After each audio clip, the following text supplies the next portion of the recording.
যখন বেশি দুঃখ হবে অন্তরে, অন্তর বেশি ব্যথিত হবে, অন্তরে প্রচুর পরিমাণ কষ্ট হবে, কোনো প্রকার চিন্তা করা ছাড়া, কারোর সাথে আলাপ আলোচনা করা ছাড়া যাই নামাজটা বিছান, রবের দরবারে সিজদায় চলে যান। সুবহানাল্লাহ।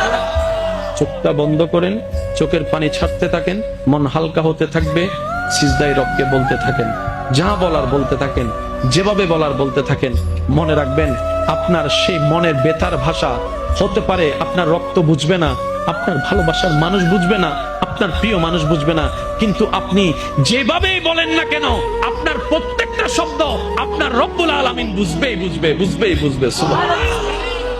আপনি যখন ওনাকে দুঃখের কথা বলবেন, উনি আপনার দুঃখটাকে হালকা করে দিবে। সেই দুঃখের খবর প্রকাশ করে আপনাকে কখনো বেইজ্জত করবে না। আর আপনি যখন সুখের খবর পেয়ে রবের দরবারে সিজদায় চলে যাবেন, তখন আল্লাহ তাআলা খুশি হয়ে আপনার সুখটাকে আরো বাড়ায় দিবে। লা ইন শাকারতুম লা আযীদান্নাকুম আয়াতের উপর আমল হয়ে যাবে। আপনি শুকরিয়া করতে থাকবেন, সুখটাকে বাড়তে থাকবেন, সুখের কথা বলতে থাকবেন। রব্বুল আলামিন দেখে দেখে আপনার সুখও বাড়ায় দিবে, শান্তিও বাড়ায় দিবে। বলেন না সুবহানাল্লাহ।